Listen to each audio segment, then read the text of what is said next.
ॐ अज्ञानतिमिरान्धस्य ज्ञानाञ्जनशलाकया चक्षुरुन्मिलितं येन तस्मै श्रीगुरवे नमः।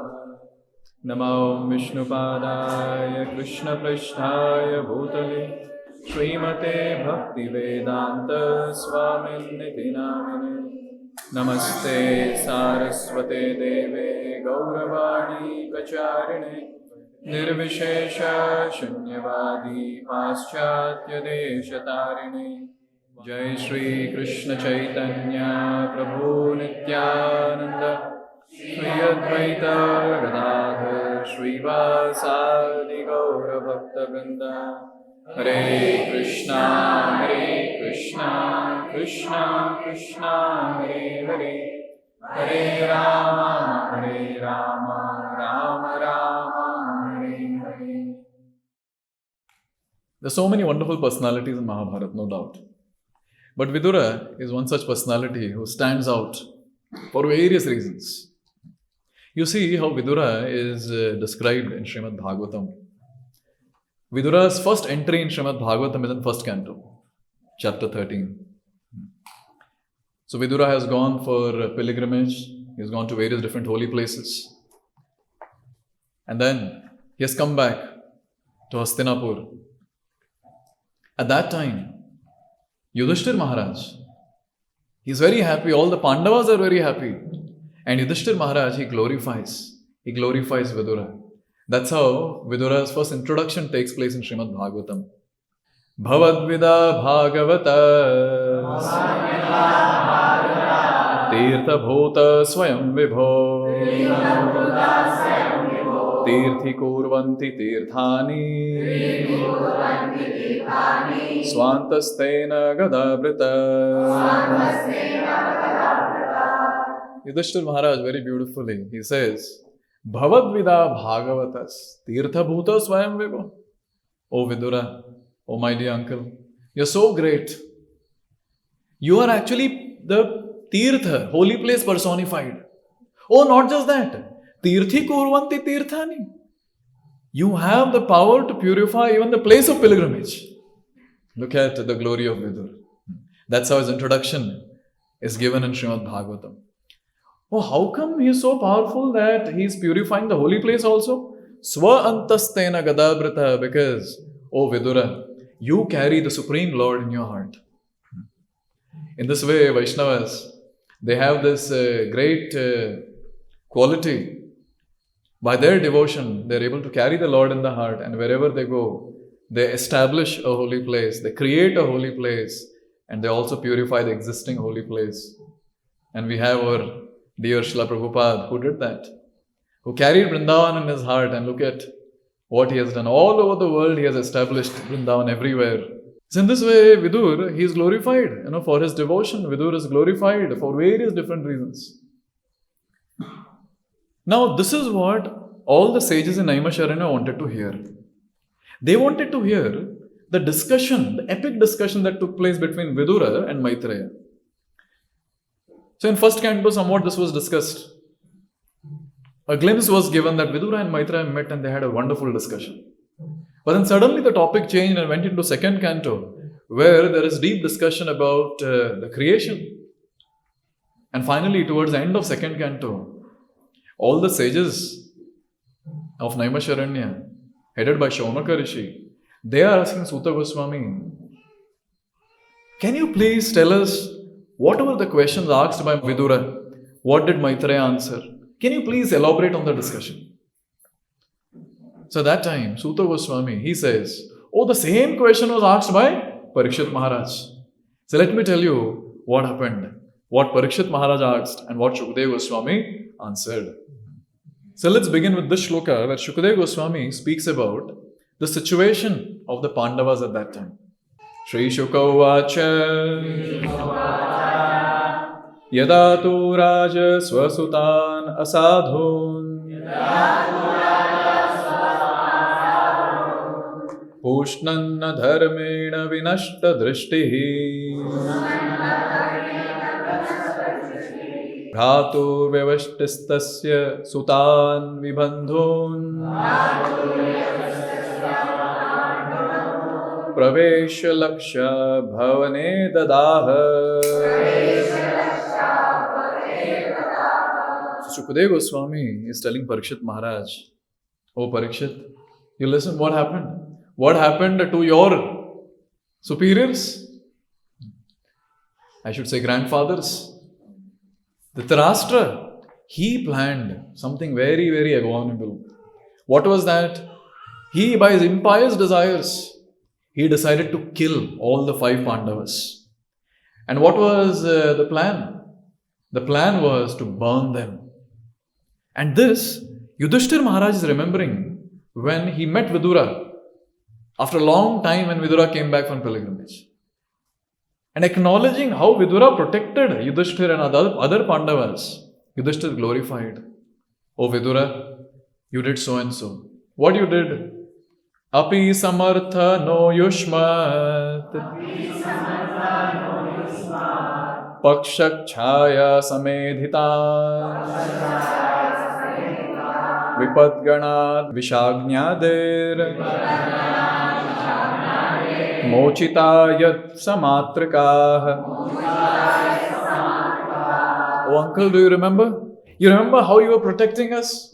You're protecting us in a similar way, the way the birds protect their birdlets using the wings. That's how you protected us. And specifically, he remembers the fire. The fire that took place, the great fire that took place. One day when the Sabha was going on at that time, there was a great discussion that was taking place about a place distant, from that particular palace. And that glorification was very nice. And Dhritarashtra himself had told people to glorify about that place. And then Dhritarashtra said, hey Yudhishthir, why don't you and your family members go to that place for some time for outing? Yudhishthir understood. Some Shadyantra is there in this. Something is there. At the same time, Dhritarashtra's son, Duryodhana and others, they had inspired a personality called Purochana. You build a house there. And that house should be inflammable house. Not just cement and bricks, but some inflammable substance. And that house is famously called as Lakshagraha. Now, it's very nice. Vidura got to know all this beforehand. And Yudhishthir, being a very, very loyal person, very honest person, Agyakari, he accepted the Agya and he left, with his brothers, mother, wife. And on the way, Vidura, he spoke to them. That's a code language. And specifically in Mahabharata it is given, he spoke in Mlecha language. I was thinking maybe in English. He spoke in Mlecha language and it is said that whatever he spoke, others couldn't understand because everyone was very cultured. They couldn't understand. And what did he speak? I'll read it as it is. Vidura said, one must act to escape disaster by understanding a sharp weapon, not made of iron that cuts the body to pieces. This weapon does not strike one who knows it and who turns it against his enemy. It slays the underwood and strikes down the cold. He's not telling fire. See how he is using the code language. But it does not burn the inhabitants of the holes in the great hiding place. Those who know how certain animals avoid forest fires survive. In this way, Vidura told, and Yudhishthira said, I understood. Kunti Maharani was puzzled. What are these people talking? And Kunti Maharani went to Yudhishthira after they reached the place and she asked, what was he speaking? And you said you understood. I couldn't understand anything. And at that time, Yudhishthira explained what's going to happen. And Vidura, very soon, he sent another person who was very expert in digging. And he said, I've come here on the request of Vidur. And he has asked me to do certain task. And he did that. He created a tunnel from the house. Yudhishthira told everyone in the house, don't behave in a way by which this Purochana, who is keeping a watch on us, will get a doubt that we know the plan. For 1 year, can you imagine, for 1 year, all these Pandavas, they were living there. In a way, no one could doubt that they know what's going to happen next. And one fine day, Bhima himself set fire to the house. And through that tunnel, they escaped. Now in this, it's a very important point to note. Purochan was appointed to kill the Pandavas. But Purochan was killed in this fire. And the Pandavas escaped. And who was that person who protected all the Pandavas? The Vidur. And therefore Yudhishthira Maharaj remembers this. Because Yudhishthira Maharaj is very clear that if Vidur was not there, we would have gone. There's no question of we meeting him again. Now this was one such incident.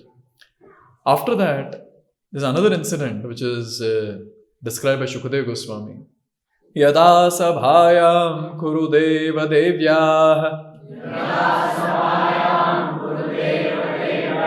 keshabhimarsham sutakarma garyam navarayamasa nripa snushayah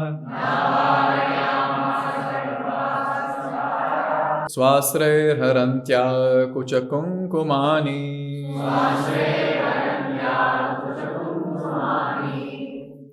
Now it's all gali that is given to Dhritarashtra in these verses. This king, he didn't do this. He was the one who tried killing the Pandavas. He was the one who didn't forbade.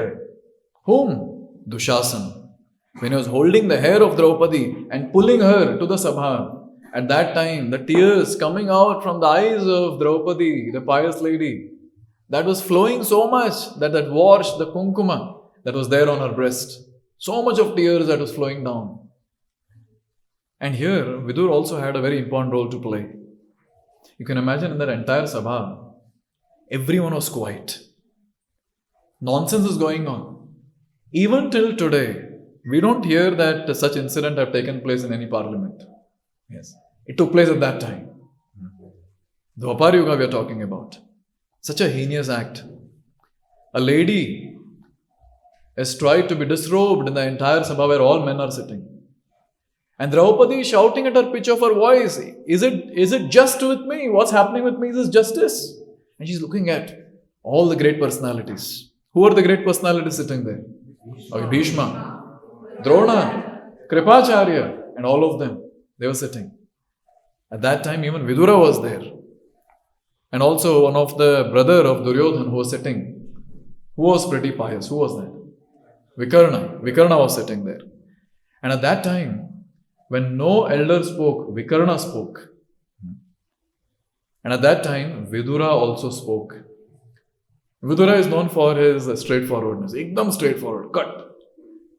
Cut all the arguments whichever are there.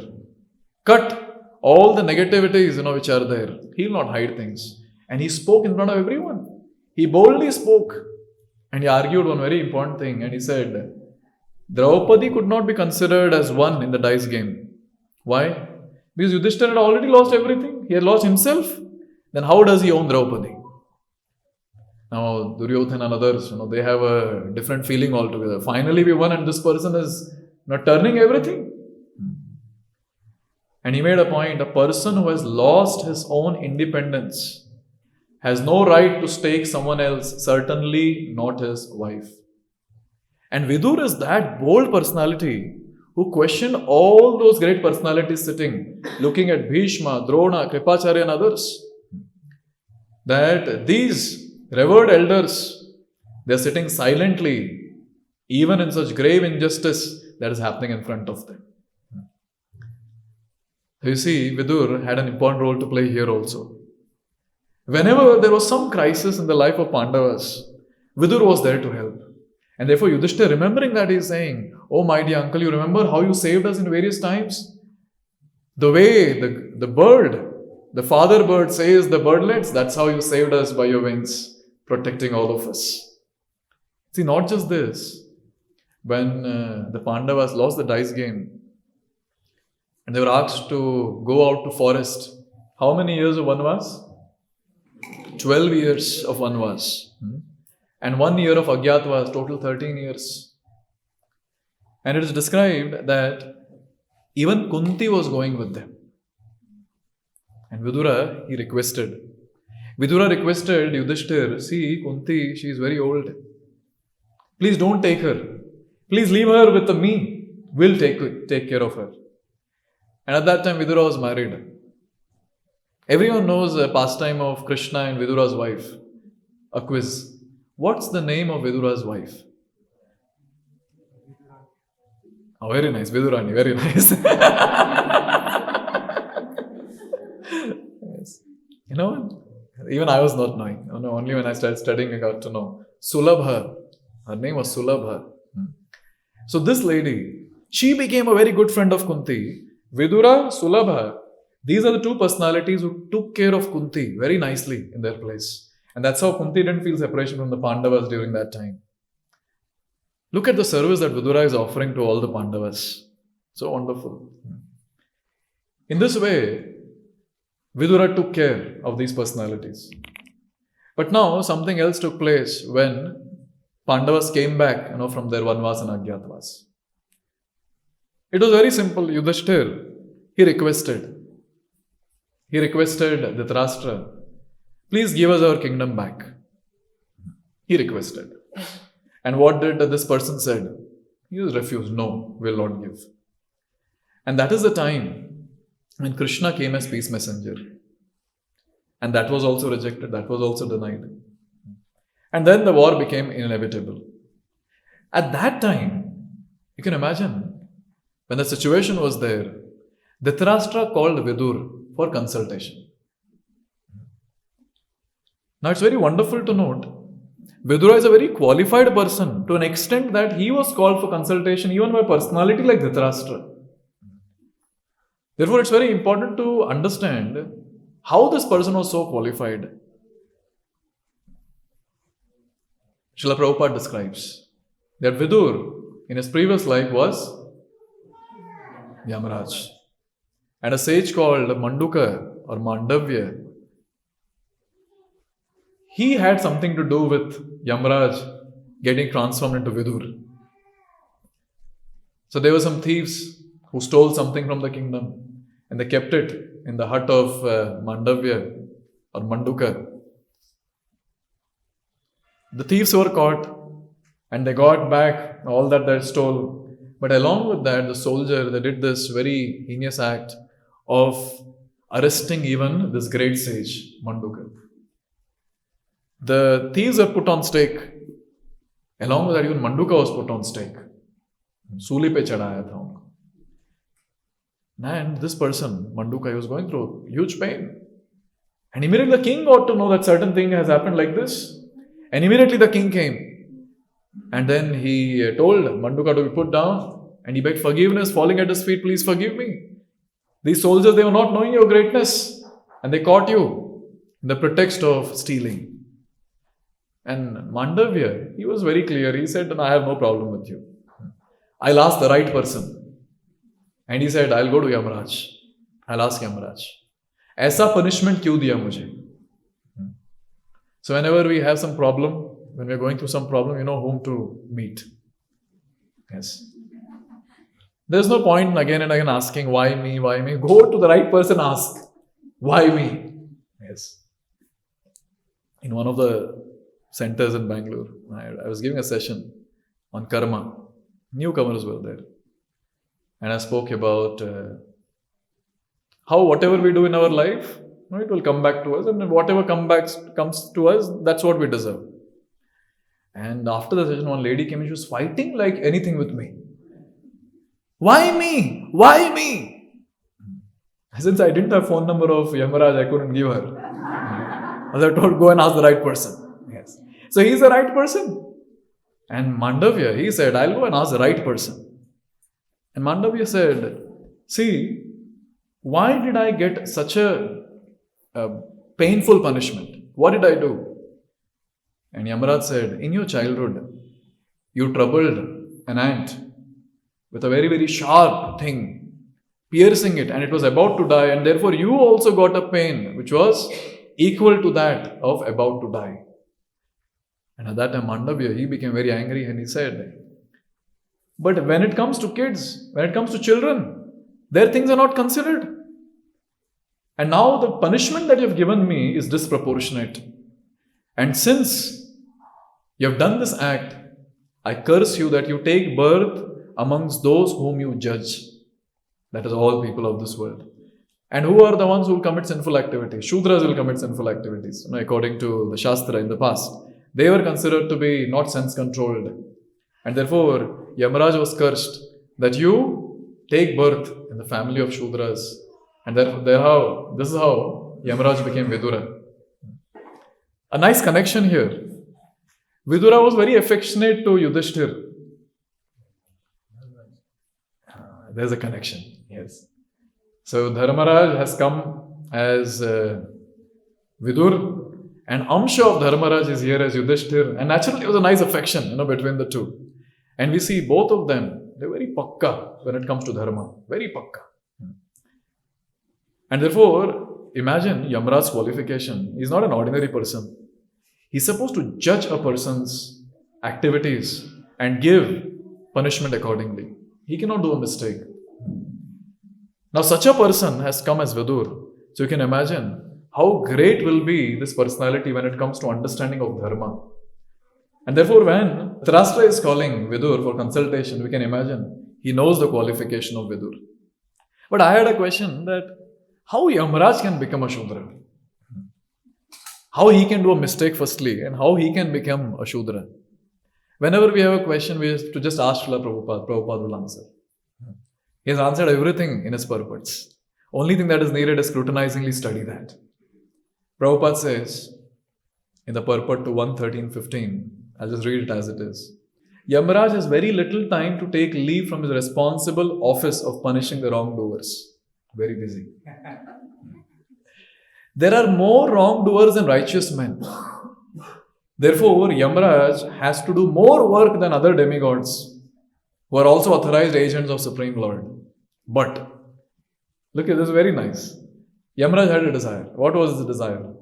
But he wanted to preach the glories of the Lord, and therefore by the will of the Lord, he was cursed by Manduka Muni to come into the world in the incarnation of Vidura and work very hard as a great devotee.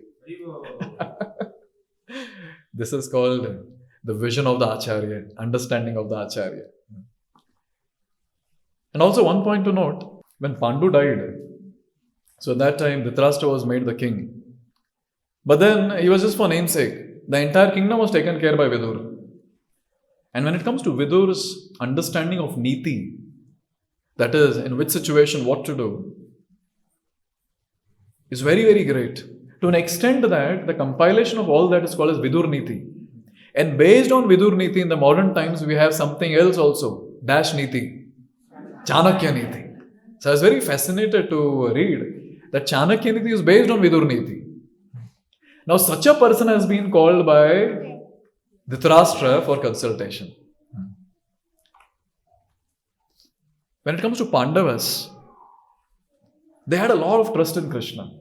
If they want to consult someone for anything, they would approach Krishna. They'll consult with him. And the second person whom they will approach for consultation was Vidura. So this is the qualification of Vidura. So now when Dhritarashtra is calling Vidur for consultation, immediately we should remember qualification of Vidur. How great this person is. Not an ordinary person. Very qualified person. And very, very straightforward. Because you can consult with those people who are not duplicit, who are straightforward. So much straightforward that Vidur would chastise Dhritarashtra also. Very nicely. Very wonderfully chastise. One of the chastisement which comes in first canto, Vidur has come to the house of Yudhishthir. All the Kauravas are dead. Dhritarashtra is remaining. And Vidur went to Dhritarashtra and he started counseling him. Or better I should say beating him. See what he started saying. Andaha puraiva vadiro Manda pragyascha sampratam Vishirna danto mandagni Saragah kavamudvahan Andha, you blind man, right from birth you have been blind. Not just that, Vadira, Now, along with being blind, now you become deaf also. You're hardly able to hear. And as well as Manda Pragya, your intelligence has got deteriorated. Manda Pragya. And then Vishirna Dantah. All the teeth have become loose. By the way, apna bhi number aayega. This description will be valid for us also in some time in future. Mandagni. You have liver problems. Your Agni is Manda. You're not able to digest food properly. And then he also says, Saraga Kafam Udbahan. And you're now coughing. You're giving out mucus and making sounds. He didn't stop here. He continued. The next shloka after that he says, Aho Mayasi Jantor Jivitasha Yatha Bhava Bhima Pavarjitam Pindam Adatte Graha Palava Aho Mayasi Janturasha. Alas, look at the hopes of the living entities. Jantu, he's looking at the Dhritarashtra and he's saying, look at the hopes. They want to live so much. Yatha bhavan bhima apavarjitam pindam. Look at you. You are eating the remnants given by Bhima. And who eats the remnants in the house? Dogs eat. Adhatte graha palavat. You have become a dog in the house of Bhima. And finally, after speaking all that, he said, get out of this place. And that's how Dhritarashtra, he finally took Vanaprastha and left. Now, very important to note, whenever we approach someone whom we want to take guidance from, that person should have this qualification of being straightforward. If the person hides things, then it's very difficult for us to get corrections. Yes. But another very important thing, that person might hide things because we might not be very eager to take corrections. That is also there. Therefore, both the sides, the qualification is very important. One side, the person should be very qualified. He should know Shastra. He should be straightforward. On the second side, I should be submissive, ready to accept the corrections given from the other side.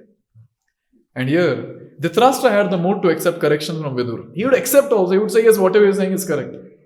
And that's how this last counseling helped him. He accepted. Vidura said, get out of the home. He accepted, he left. But even previous to that, many times, even before the Yuddha, Vidura would counsel him. But still, even after accepting, he was not able to follow it. Because at that time he had the Sangha of his son, Duryodhana. Because of the Sangha of this person, I should put it as Asat Sangha, this person was not able to follow the good counsel of Vidura. But still, Dhritarashtra knew very well that Vidura is the one who can give good counsel. So call Vidura. And Vidura was called. And at that time, Vidura said, now this is very nice, an important section from chapter 1, 3rd canto. Ajata Shatro Pratiyachadayam Titikshato Durvishaham Tavagaha Sahanujo Yatra Vrikodarahi Shvasan Rushayatwamalam Vibheshi. So first thing that Vidura is telling Dhritarashtra is Ajata Shatra. Who is Ajata Shatra? In the Pandavas. Yudhishthira. We are talking about Yudhishthira. Yes. So he's saying Ajata Shatra. So Yudhishthira has come and he's asking for his kingdom. What you should do? Pratiyachadayam, you give back. Give back his legitimate property. So the property cases have started from then. And always there have been fights.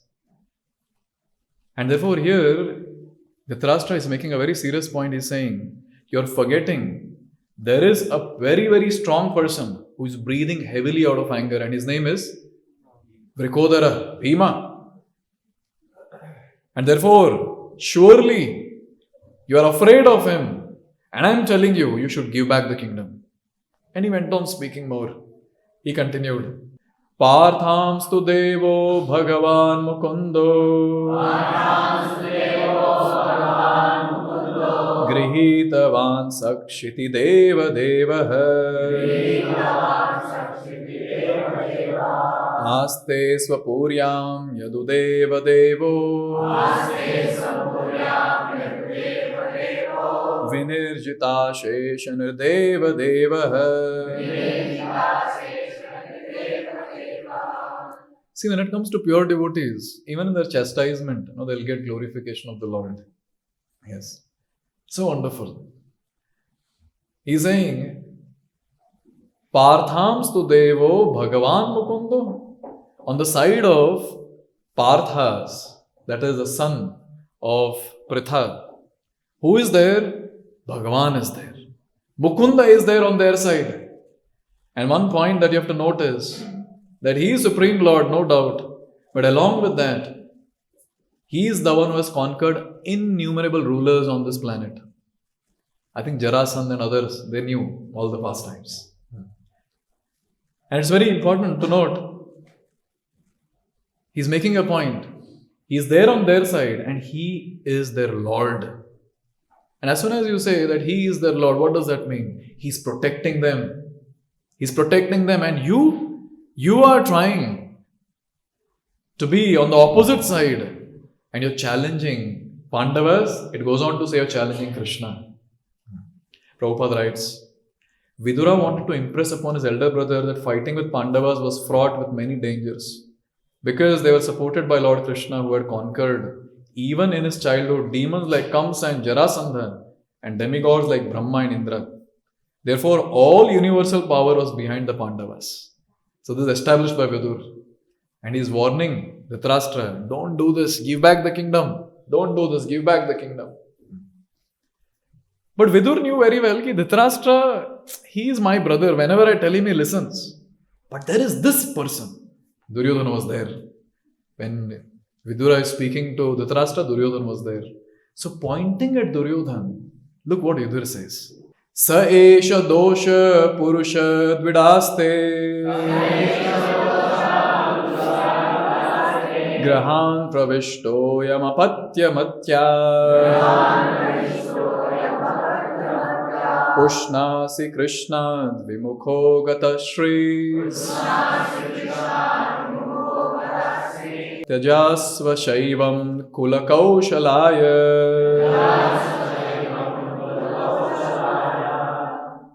Saesha, this person, Duryodhana, he is dosha. Dosha means what? False. He is saying he is false personified, offense personified. सोचिए कोई आकर आपको ऐसे कहे, this person, offense personified. Obviously, externally we might keep telling, no, I'm a fallen soul and all that. And when someone actually comes and says you're fallen, then we have to see what is our acceptance. Duryodhana, Esha, this person, he is dosha. Why is offense personified? Purushadvit, he is envious of Lord Krishna. Anyone who is envious of Lord Krishna will commit offenses. Do we commit offenses? I don't know about you all, at least myself I do. And that's why when it is said that anyone who chants Hare Krishna offenselessly, Shigra, Ati Shigra, they get Krishna Prem, that is not happening. Because offenses are committed. Inevitably offenses are committed. And one of the main reasons why we are there in this material world is very simple. As given in Shastra, we are envious of Krishna. We are envious of Krishna. Very difficult for devotees to digest, because at times devotees say that, now Prabhuji, I'm chanting 16 rounds, following 4 relative principles. Initiation 1 done, initiation 2 done, 3 they'll not give. So an important point is, devotee is very difficult to accept sometimes. But all of us, we can remember that as soon as we get a thought of enjoyment, that is a thought of being envious of Krishna. What do you mean by envy? Okay, let me ask. What do you mean by envy? And what do you mean by jealousy? I too want to have what the other person. Okay, I too want to have what the other person has. Yes. He has it, I don't have, mujhe bhi chahiye. That's the jealousy. What's envy? He has it, I don't have, even he shouldn't have. Yes. So you want to replace the person. Something like that. So whenever I get a thought of enjoyment, what I'm trying to do is I'm trying to replace Krishna.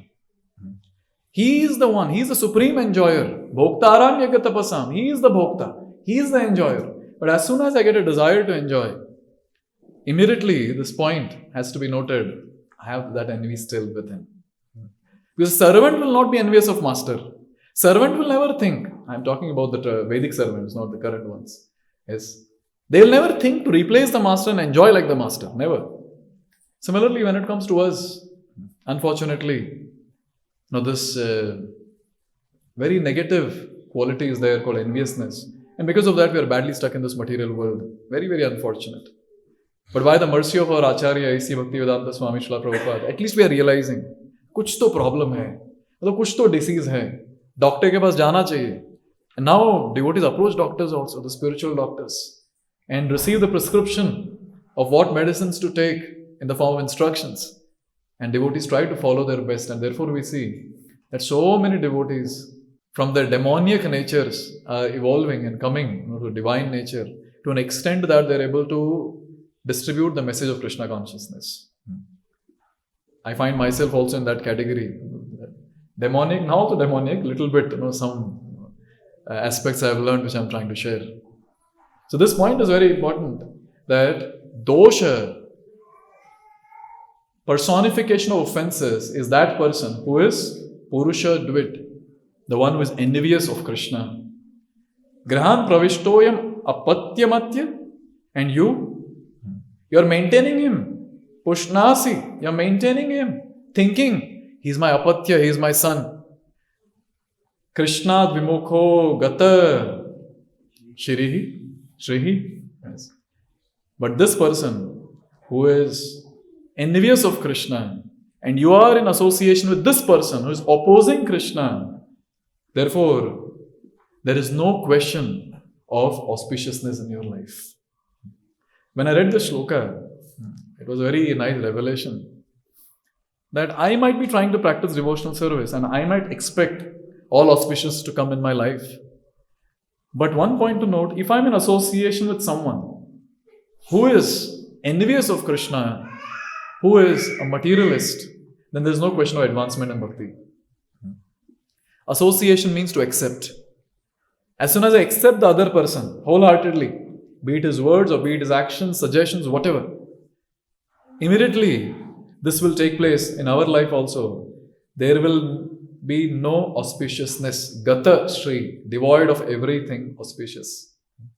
Therefore, when our acharyas, they tell us who is a Vaishnava. In the first line itself they say, who is a Vaishnava? Asat sang tyag ei Vaishnavachar. What's the behavior of a Vaishnava? The first thing that they do is give up asat sang. And therefore, each one of us, we have to meditate on this. Who is that who is asat for us? And try our best not to associate, because their association will act as a big obstacle by which we will not be able to advance in bhakti. Yes. Very, very important. Very, very important. Therefore, this association of devotees matters a lot. Yesterday evening, I was addressing a crowd of youth, and one boy came and he was asking me that I want to practice bhakti nicely, but my roommates are like this. And he started describing the glorious activities of roommates. Yes. Then I could understand why is he not able to practice bhakti. The only thing I told him is the first thing that you have to do is be in association of devotees. He was telling, see, now I'm coming here, so all of them, they're looking at me in a different way and they're maintaining distance from me. What should I do? I said, they are distancing from you. You get closer to these people whom you're maintaining distance with. Make friends here. Therefore, I always say that in the community of devotees, even for that matter, brahmacharis in the ashram, if we maintain a strong, or if we develop a strong friendship amongst each other, yes, thick friendship, yes. If we maintain that thick friendship, then we will not need outsiders. We will not need asat sang. We will not need asat, and therefore we will not do their sangha. And when that takes place, all good fortune will come. All good fortune will come. But here it's little heavy, isn't it? Duryodhana is standing there. Vidura, He's looking at Duryodhana and he's saying he's offense personified. Because of him, you are getting all the ill fortune. So in this way, he is chastising like anything. He's also making this very important point. You just give up his association. Get rid of him. And Duryodhana is hearing all this. So now, when Duryodhana heard this, what Duryodhana spoke is also very important. And how Vidura responded to that situation is a very, very important learning lesson for all of us. So let's see, what was the discussion that took place. But one thing, when I was going through this section, when Vidura is having so much of love for Krishna, I was wondering, how is it that this person got so much of love for Krishna? It was right from his childhood. Who is the father of Vidura? Vyasadeva. So Vyasadeva was sent by Satyavati that there was some mechanism by which the kids were begotten at that time, which is not allowed now. So when Amba and Ambalika, when they lost their husband, so he was the one. Vyasadeva was asked by Satyavati that you go and impregnate them, because who will take care of the entire kingdom? Vyasadeva went. He went to one of them and she got very scared. She closed her eyes and she begot Dhritarashtra. And that's how Dhritarashtra was blind. Because the consciousness of the two personalities who are uniting also matters. Second, he approached the second lady. And that lady became very fearful and she became very pale and weak. And she begot Pandu. And it is described Pandu was actually very weak and pale, looks like. So he went to Satyavati and he said, this is what happened. So Satyavati said, no, you should beget good kids. And he went again. At that time, Amba and Ambalika, they put forward their maidservant, Parishrami. And Parishrami, naturally she was a servant. She approached Vyasadeva with a lot of mood of service. In the mood of service. And Vyasadeva impregnated her. And that's how that mode of service got manifested even in Vidur. And Vidur was the one who actually inherited the great wisdom from Vyasadeva. And therefore Vyasadeva is that great personality who is glorifying Bhagavan even in such a discussion. Right from his childhood he had this great luxury, great treasure of Krishna Bhakti directly from Vyasadeva. Now when Duryodhana heard all this, directly from the mouth of Vidur, Duryodhana spoke heavily, very angry. Ka enam atropa juhava jimmam dasya sutam yad valinaiva pushtaha tasmin pratipa parakritya aste Nirvasyatam ashupurak chvasanah.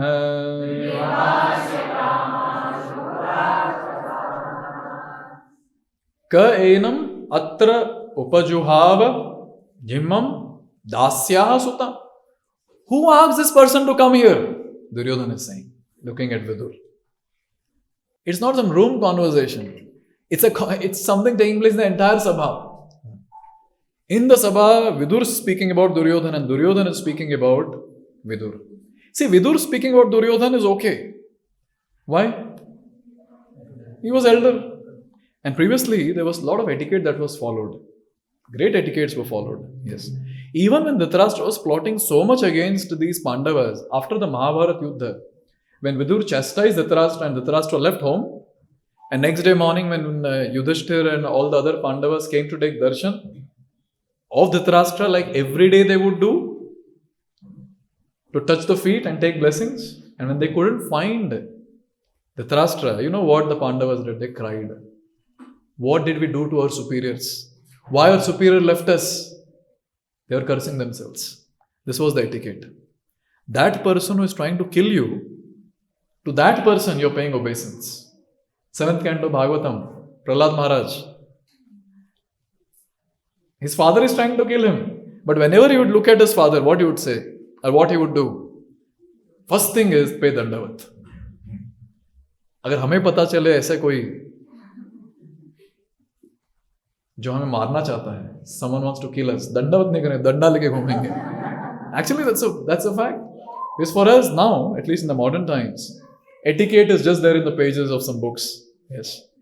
But when it comes to Vaishnava community, etiquettes are very, very important because etiquettes are the ones that saves a person from committing offenses. And what are etiquettes? Etiquettes are those actions. You like it or you don't like, you must do. There's no question of like. Prabhupada entered the hall. Everyone paid obeisance except one person. And Prabhupada said, why you're not paying obeisances? And that person said, I don't feel like. I sometimes wonder how much tolerance Prabhupada had. Huh? I don't feel like. Prabhupada said, keep doing. You'll start feeling. That's what is etiquette all about. We might feel, we might not feel, we might like, we might not like. But since it is there, given by Guru Sadhu Shastra, I must follow. And when I follow, I will evolve in my consciousness. I will grow in my bhakti. That's a very, very important point when it comes to etiquette. So Vidur chastising Duryodhana is okay. But Duryodhana chastising Vidur, and not just chastising, literally degrading him in front of entire Sabha. Look at what he said. Who called this person in this Sabha? Who is he? Dasya Sutam. He is the son of a kept mistress or maidservant. Yes. It's almost the way he spoke was almost like he is the son of a prostitute. That was the mood in which he spoke. And at that time, he makes this point. Nirvasyatam ashu. Immediately, throw him out of this place. And then someone asks him, so should we give him something while going off? Farewell, should we give him something while going off? Then he says, Purat Shwasanah. He should go out only with his breath. Matlab, he is saying that I am allowing him to go out from here alive is my kripa. Chalo, niklo. Now in this way, he was insulted. Very, very badly Vidur was insulted. Now, what was Vidur's reaction? Just put yourself in place of Vidur. You have come to Sunday feast. In the Bhari Sabha, someone speaks like this to us. Forget about that. Someone in the closed room chastises a little bit. We decide, enough. I'll go to next center. I found such a certain people like that. Yes. Or when it comes to brahmacharis, okay, I'll change temple. Forget about this. But here is about Bhari Sabha. Just put yourself in the shoes of Vidur and try to experience what Vidur is experiencing. What Vidur was experiencing, Shukadeva Goswami is describing. Very beautiful. Swayam dhanur dvari nidhaya maya Bhratu puro marma sutadi topi Sa itham atulya banakarna banair Gata vyatho yad urumana yanah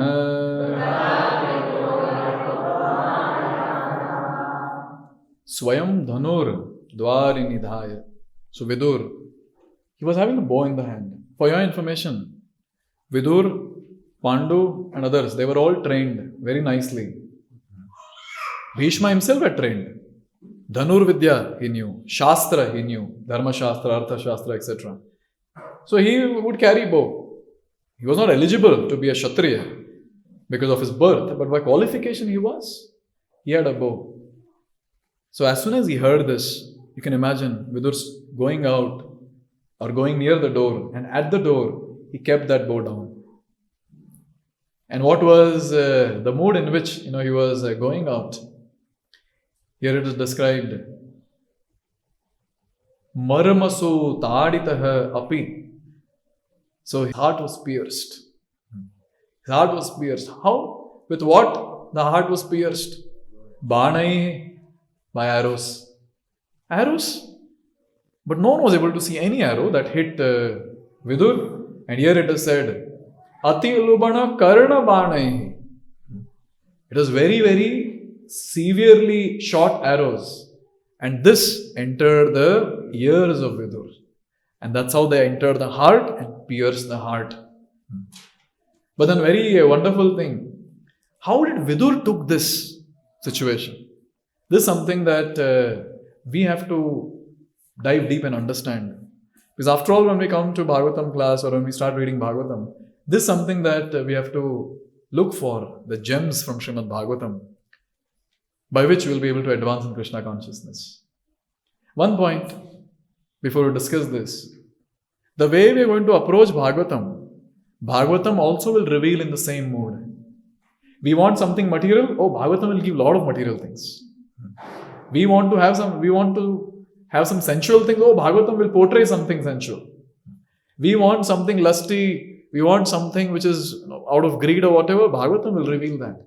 But if the devotee is approaching not with material desires, but only with one desire, that I want to advance in Krishna consciousness, I want to attain Krishna's lotus feet this very life, Bhagavatam will reveal. It will reveal the gems which will be assisting us in our Krishna consciousness. And here, how did Vidura consider the situation? He considered it to be Maya, the effect of, or the acts of the external nature of the Supreme Lord. He considered this all the act of Maya. And Prabhupada gives a very wonderful purport to this. Prabhupada says, Duryodhana was acting under such influence of external nature by which he would be vanquished at the ultimate end. He could not accept the sound advice of Vidur, but on contrary, he insulted that great soul who was the well-wisher of his whole family. Vidur could understand this because he was a pure devotee of the Lord.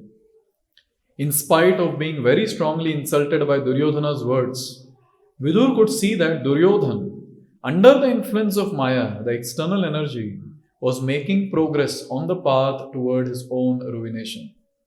He therefore considered the acts of external energy to be supreme.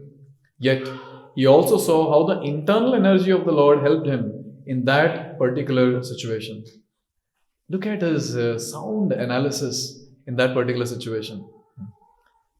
We might be great speakers sitting on Vyasasana and speaking a lot of Shastra. But when we are put in some trying situations, all Shastra is forgotten. Then the actual person manifests with the horns. Yes. The demon within will manifest.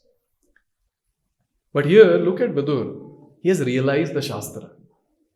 And in that situation, he is able to see this boy actually is acting under three modes of material nature. He is able to make out that. We know theoretically that people act out of three modes of material nature. But when someone does something to us, we prove that we are also under three modes of material nature. We also get into something like that. But look at Vidur. He is able to make out. He is under three modes of material nature. And Maya is supreme. Why she is supreme? Because she is the energy of Supreme Lord Sri Krishna. And Lord himself is saying, right? Daivi Hesha Gudamai Mama Maya. She is very, very powerful. It's very difficult to overcome her. Very difficult to overcome her.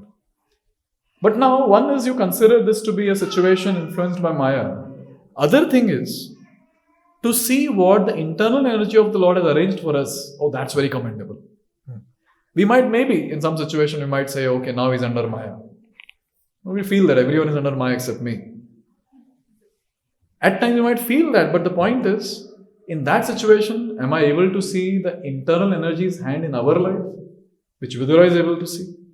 What did Vidura see? How did Vidura take this adversity as an opportunity?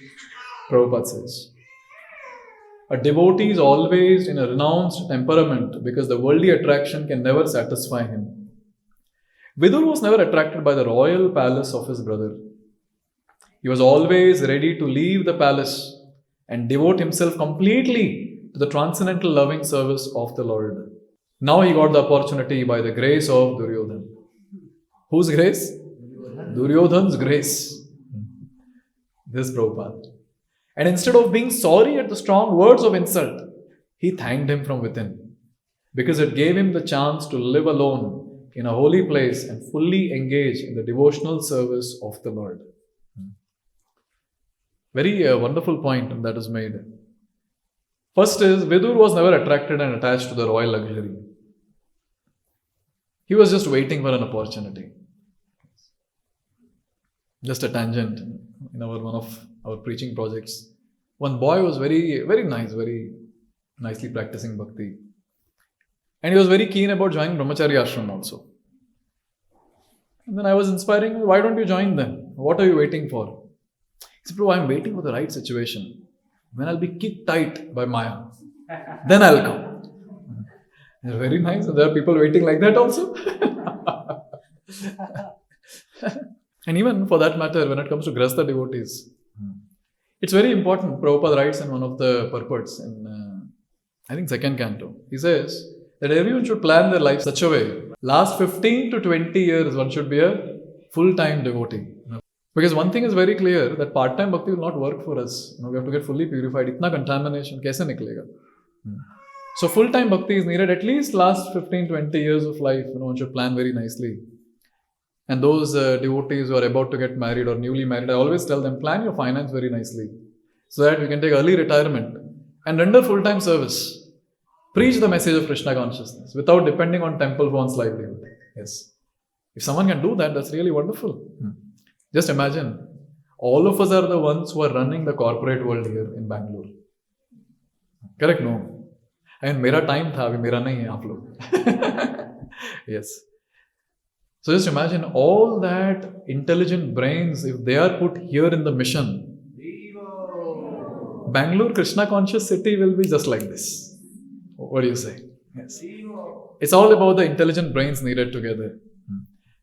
And we see so much of preaching is happening only because all devotees, intelligent devotees are coming together, planning the strategies to preach, etc., etc. Therefore, this thought is very important, that there should be a plan made to quit at certain time and just involve oneself in the activities of devotional service. And Vidura was waiting. Vidura was waiting, when can I quit and become a full-time devotee? I don't want to stay here in this place. I don't want to. He's waiting. And finally, he's taking this adversity as an opportunity to render full-time service to Krishna. Very wonderful. Seeing an adversity as an opportunity. The adversity becomes successful only when the devotee takes it as an opportunity to advance in Krishna consciousness. But if that adversity pulls the devotee down in Krishna consciousness or takes him out of Krishna consciousness, then that's not a very successful adversity. Or I should put it as, that's not a successful response of the devotee to that adversity. One point which I personally meditate for myself, come what may, the practice of my Krishna consciousness, my sadhana bhakti shouldn't stop. Kuch bhi ho jaye, let anything happen. Be it a health crisis, or be it some financial crisis, or be it some relationship problem, or be it sometimes the chaos that takes place amongst certain devotees. Doesn't matter, whatever it is, it doesn't matter. What is important is, one should carry on in Krishna consciousness. One devotee fought with another devotee, and the devotee said, I'm not feeling like doing devotional service. It's all the time that person is coming in front of me mentally. All the time, even while chanting. I'm not feeling like doing any devotional service. I'm not feeling like being part of the congregation. I said, how can a devotee or how can one person remove you from Krishna consciousness? It's your personal decision. Yes. Come what may, our bhakti should be uninterrupted. And we see that now in Vidura's life. He had an opportunity. Just get rid of all these good things. Get rid of his Krishna consciousness. And be there in the royal palace. No. I want to be an uninterrupted devotee of Krishna. One-pointed devotee of Krishna. And he just carried on. He said, okay, I'm going out. Therefore, when it comes to us, there's no question of pausing. There's no pause button. And there is no stop button also in Krishna consciousness. There's only start button. And the best part is, we are not the one who press the start button. Devotees take our hand and forcefully put our hand to start. Yes. And the devotees are done. Then wo dur ho jate fir. And we continue. So there is no pause button, there is no stop button. This is what we need to realize. Forcefully we cannot stop. Because we cannot stop, Krishna will drag us anyways to Krishna consciousness again. But the problem is, after a pause when we come back, be it giving up bhakti or slackening in bhakti, any case, we will regret, we will lament, I wasted time. So better, why get into that entire phase of lamentation, regret? Yes. Uninterrupted bhakti in every situation is what is expected. And here we see Vidur, oh, such an inspiration. He took this as an opportunity and he went out. Where did he go? Krishna was there personally present on the planet, for your information. He went to Krishna to meet him. Krishna, this so and so thing happened and I want to stay with you all the time now at your lotus feet. Yes. He didn't go to Krishna. You know what was his mood? I was very fascinated when I was reading this. Our acharyas say that Vidur had a mood that I am not qualified to be in the direct association of Krishna. Oh. It is a very painful statement. Such a great personality is saying, I am not qualified to be in direct association of Krishna. And people like myself, we are hankering. I want to be in direct association with Krishna. Yes. And you know what was the analysis of Vidur? Why was he saying that? Whenever devotees make such statement, pure devotees make such statement, they will have a class to give on that. They can give a class. Why I am not qualified? They can say that. And Vidur is saying, I am not qualified because I am sinful. Only that person who is sin-free can be in direct touch with Krishna, direct association of Krishna. Come on, Vidur, how can you be sinful? You're such a great devotee. You're such a great devotee. Krishna would give his own personal association to you. He would come to your place. But Vidur is saying, no. Whatever it is, I am sinful. Why? Because I was in the association of these sinful people. Duryodhana, Dhritarashtra. Prabhupada writes, sins that he had accumulated by the association of diplomatic Dhritarashtra and Duryodhana. He's considering like that. Give me one example from Chaitanya Charitamrita who considered themselves like this even when they were very qualified. Rupa Goswami and Sanatana Goswami. They are saying, no, we are untouchables. Why are you untouchable? We are mlechas. Why are mlechas? No, you have taken birth in Brahmana family. No. We were in constant association of a mlecha. Therefore, I am a mlecha. That was the mood. Therefore, you know what Vidura did? Vidura decided, I will not go to Krishna, but I will go to different holy places where my Lord has performed his pastimes to purify myself. But at the start of the class, we said, Vidura has the power to purify the holy places. So that is his humility that he is saying, I'll go to holy places to purify myself. But we understand that he is going to different places to make it holy and purify. And here Vidura, he goes to different holy places to purify himself. While listing the Angas of Bhakti, the 64 Angas of Bhakti in Bhakti Rasamrita Sindhu, Srila Rupa Goswami, he's telling all of us that how can we purify ourselves quickly? And he gives us the 5 great potent Angas of Bhakti. You all can maybe repeat. Sadhu Sangha Nama Kirtan, Bhagavat Shravan, Mathura Vasa Shri Murtera, Shraddhaya Sevan, Sakala Sadhana Shrestha, Ei Pancha Anga, Krishna Prema Janmaya, Ei Panchera Alpa Sangha. Very powerful verse, very hope-giving verse. It says that these are the 5 important, most potent Angas of Bhakti. And anyone who associates with these 5 Angas of Bhakti, even little, Alpa Sangha, that person, by the way, Alpa Sangha, in bracket, offenselessly. And that's very important. Yes. Offenselessly, when we take the association or associate with these 5 Angas of Bhakti, even little, such a person, for him, Krishna Prem will naturally emerge, will naturally evolve. Yes. So it's a very important point that is made, that these 5 Angas of Bhakti is something that we have to aim at, shortcut that is given to us. Bhakti itself is shortcut. In that there is a shortcut. First one, Sadhu Sangha, that is association of devotees. Specifically, association of those who are advanced than us.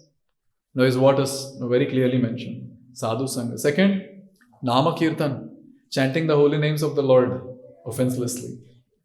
Sadhu Sangha Nama Kirtan, Bhagavad Shravan, hearing Srimad Bhagavatam. And not just hearing Srimad Bhagavatam, specifically when this description is given by Chaitanya Mahaprabhu, he says relishing Srimad Bhagavatam, verses of Srimad Bhagavatam. Bhagavad Shravan, Mathura Vasa, staying in a holy place, specifically staying in Vrindavan, Mayapur, Jagannath Puri, the three places, the prana of Gaudiya Vaishnavas.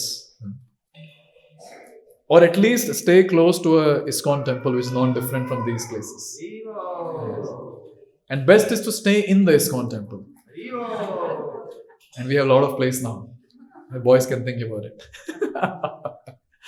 We have a lot of place. Staying in the temple. Mathura Vasa. Shri Murtera Shraddhaya Sevan. Worshipping the Archa Vigraha with Shraddha, with faith.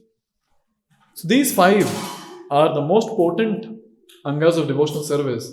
Just by coming in touch with these angas of bhakti, the devotee can get quickly purified and attain the ultimate goal of life, that is Krishna Prem. And look at what Vidura was doing. He was doing all of it. He was the one who was going to different places, the holy places of the Lord. And naturally he was chanting the holy names, no doubt about that. He was thinking about the Lord all the time. His mind was fixed on Krishna. Krishna himself is saying this. More than my personal association, fixing your mind on me is more important.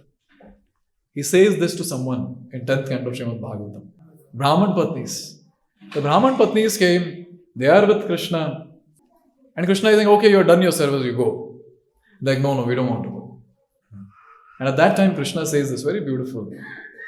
Na pritaye nuragaya ya anga sango nrinam iha tanmano mayunjana achiran mam avapsyatha. Very beautiful verse. First time when I read this, it caught my attention. Krishna himself is saying, he is saying, Na pritaye anuragaya anga sanga nrinam iha. He is saying, by being in close association with me, you will not develop anuraga for me, loving affection for me. Oh, then what I was supposed to do? Tanmano mayunjana achiram mam avapsyatha. Very quickly you'll be able to develop that loving devotion to me if you fix your mind on me. And Srila Prabhupada makes it very clear how to fix one's mind on Krishna by practicing the angas of devotional service headed by Nam Sankirtan, chanting the holy names. Yes.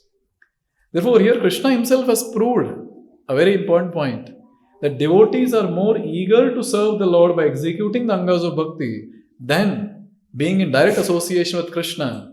And Krishna is saying that service will help the devotee to develop that intense attraction, attachment to the Lord than his close association. Even Duryodhana took darshan of Krishna. But then what happened? He just called Krishna as Mayavi. He offended. Oh, Mayavi, what Virat Rup you are showing. Yes. Therefore, direct association versus service is what is the discussion here. And we see Vidura. He understood, he knew the Shastra, he knew very well what he's supposed to do. He went out on a pilgrimage. He went to different holy places. In one such place, he got to know that the war has taken place and it was a huge disaster. He lamented, no doubt. He prayed for them. He proceeded, he continued his journey to different holy places. And finally, he comes to Yamuna, on the banks of Yamuna. And on the banks of Yamuna, another personality comes, the cousin brother of Krishna, very, very dear associate of Krishna, Uddhava. Uddhava is a student of Brihaspati. And Uddhava had more senior teachers in Vrindavan. Who were they? The gopis. And this Uddhava, he was there with Krishna when Krishna was doing his final leelas in this world. And he heard various different things from Krishna. And along with Uddhava, there was one more person, Maitreya. But at this point of time, on the banks of Jamuna, Vidura, he met Uddhava. And there's a list of questions that he's asking. List of questions.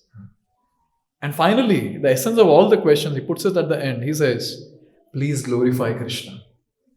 Please glorify Krishna. And through this, Vidura, he is openly putting it forward in front of all of us that when we devotees come together, what is that we're supposed to do? Glorify Krishna. Another very beautiful shloka from 11th canto. Parasparanu kathanam pavanam bhagavat yashah mitoratir mitastushte nivritti mita atmanah. I call this as the Sunday feast shloka. When devotees come together, what happens? Parasparanu kathanam pavanam bhagavat yashah. They come together and discuss about Krishna. Pavanam bhagavat yashah. And such glories of the Lord are very, very purifying. Very, very purifying. Therefore, when it comes to all of us, when we meet, when we come together, the discussions should be centered around Krishna. There is no association where we can discuss, or there is no association of Vaishnavas where there is a permission that is given, you can discuss something else other than Krishna. Then that association is not Vaishnava association. I think in one of our Gurukuls this took place. I will not name which Gurukul. The teacher gave a class to all the Gurukul devotees that all of you should do all the activities in the association. And guess what they did? They went to a movie. This is a long time back, so Mahavatar movie was not released at that time. And they were caught. And the teacher asked, where were you all? They said, we had gone to watch movie. In the morning itself, I had told very clearly what you're supposed to do. You should do bhakti. Then, no, Prabhuji, we were in the association. And the description was, there's one devotee here, one devotee here, one devotee in front, one devotee in back. I was in tight association. Now, this is not something that we are supposed to do in the association.